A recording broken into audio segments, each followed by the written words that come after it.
The second the tweet went out, I was vehemently attacked. I disagreed with them on this one topic, and all of a sudden, I just immediately went out of my dream into a nightmare. My name is Eve Barlow, and this is my story. I grew up in Glasgow, Scotland. My dad was wild crazy about music. I mean, some of my first memories were being bobbed around the hallway listening to Elvis and Johnny Cash and Frank Sinatra. But, you know, I was like every kid, just with my two fingers on the radio cassette player with a blank C90 cassette, waiting for my favourite pop song to come on the radio so that I could record it. I can't leave out the fact that I grew up during the greatest time to be a British teenager, during the height of Britpop. Yeah, it was a really inspiring time. I remember sitting in my childhood bedroom, looking at my bookcases, and they barely had any books left in them because I had accumulated so many music magazines when I was growing up. And I was looking at my bookcases thinking, what if I became one of those writers that I was, you know, imagining myself living the life of when I was growing up? And it made sense for me because I loved writing. I had an opinion about everything. And I made a path for myself. I started bothering people at all of my favourite magazines. And eventually I got a yes. I was naive in the right way. I was naive about this being at all a possibility. And I just didn't give up on it. I really knew that I had a voice and I was going to find it. And I did. I had been writing for some of the top magazines in the UK, but decided I wanted a change and moved to the States. And there was a really cool punk, hip-hop, indie scene in LA. I wrote for Playboy, GQ, Vulture, and everything was kind of, I would say, like impregnated with identity politics. Everyone was becoming obsessed with front-loading all pop culture stories with sexual identity, gender identity. Everything had become politicized. I was writing so many stories for GQ, and of all the topics I wrote about, the one that I was exposed almost immediately to as being one that I shouldn't touch was my identity as a Jew. And the tipping point was the death of George Floyd and the protests, and me and my big mouth and my inability to stay quiet for more than 5 minutes. And I tweeted saying, how dare you bring the Jewish nation and community into the killing of Black American lives? I get that you're really angry, but there's no justification for vandalizing Jewish places of worship, or any type of vandalism for that matter. Sounds really innocuous now, perhaps, to say, please don't graffiti synagogues. But that wasn't okay. For me to be doing anything other than posting a black square and keeping my mouth shut was extremely offensive and racist and everything else that was thrown at me in that moment. And the second the tweet went out, I was vehemently attacked. I mean, I suddenly went from being someone who was a champion of everyone to public enemy number one for a tweet about not vandalizing synagogues. I remember my editor at GQ, who I'd worked with for years, who had never said anything that wasn't 100% enthusiastic about how successful my pieces were, texted me and said, oh wow, you've just done a major whoopsie. And I never worked for GQ again. I'd started doing this thing where I would go down the list of people I was following on Twitter to see who had stopped following me. I think they perceived me to be engaged in some form of treason. They went from desperately wanting an association with me and the magazines that I worked for and what that meant for them in their careers to, oh, no, we're not together in that picture. That's not from the Grammy party. You know what I mean? It was like that. Suddenly you're excommunicated, you're a ghost. I just immediately went out of my dream into a nightmare. And that was really confronting when I wasn't internalizing it as being about me, and I was instead thinking about it being the fact that I'm Jewish and I'm a Zionist. Growing up in Europe and being told from post-Holocaust generations to sort of keep your head down, I knew that my Jewish identity was something I had to keep kind of close to my chest. It was like all of the conversations growing up that I'd had were sitting in the front of my cortex, and I was thinking, are we being pushed out again?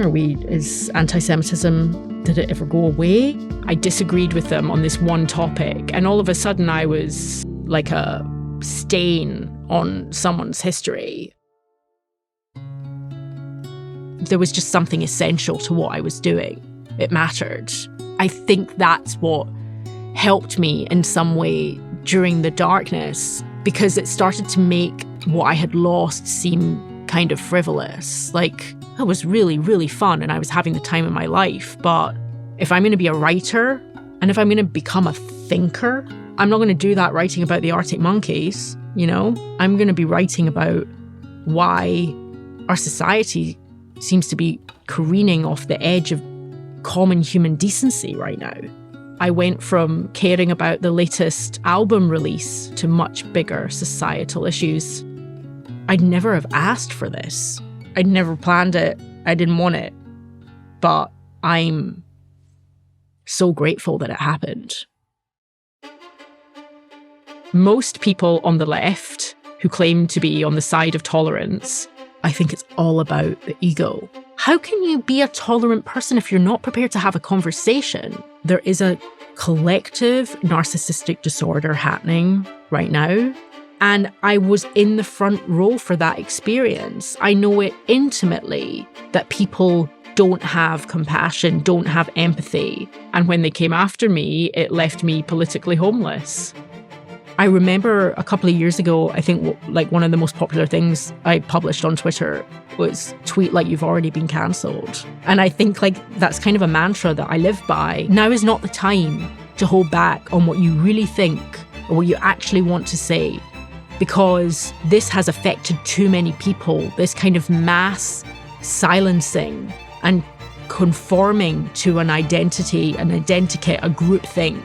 It's terrifying. And it's the opposite of tolerant. The hypocrisy is unbelievable. After the murder and rape of Israeli women on October 7th, all of the feminists not only were silent, but proactively worked against gathering of evidence, against having testimony. It's not just that feminists didn't say anything, it's that they did say something. They denied that it happened. Feminists who understand and every day talk about the ramifications of rape denial, of sexual assault denial. But Israeli women have been so dehumanized, and there is no excuse for it. It's not pro-Palestine, it's pro-jihad.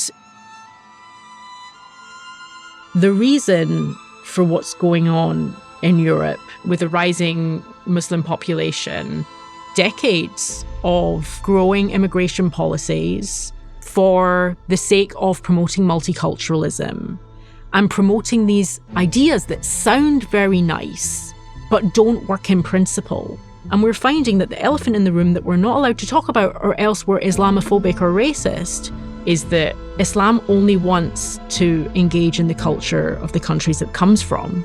Do I think that Europe can be saved? It's going to take tenacious leadership in order to deal with the difficulties that have arisen. You can't get rid of a problem if you can't even name the problem or talk about the problem. So there needs to be leaders who are prepared to do that. Do I think a Muslim takeover could happen in America? I think under the current administration, no. But it's hard to say that it couldn't happen under future administrations. And I have the right to say, Donald Trump is not my favourite person. But you don't need to like a person to know that they have a vision that aligns more with your views. I feel far more comfortable with the administration that we currently have than I predict I would have felt otherwise.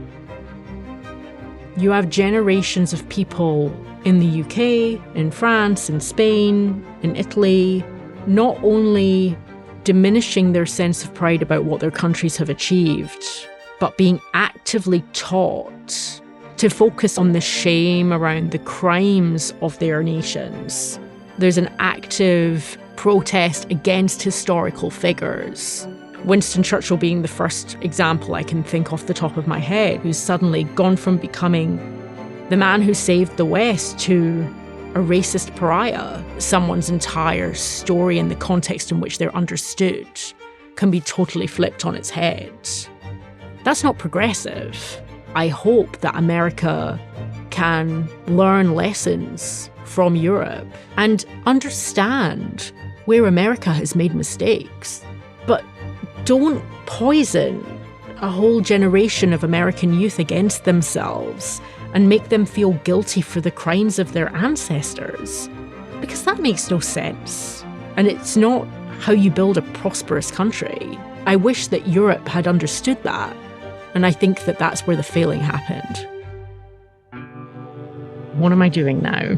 I feel like I'm in my Kim Kardashian / Paris Hilton era, where everyone's decided what they've decided about me and I don't care. And I feel freer to speak than I ever have. My Substack is called Blacklisted, and it's all of the dangerous thoughts I think out loud on page. Now is the time to speak up and to tell people how you really think, and to engage people in conversation and to ask questions. If people are not accustomed to being challenged, then where are we going? Where does that end?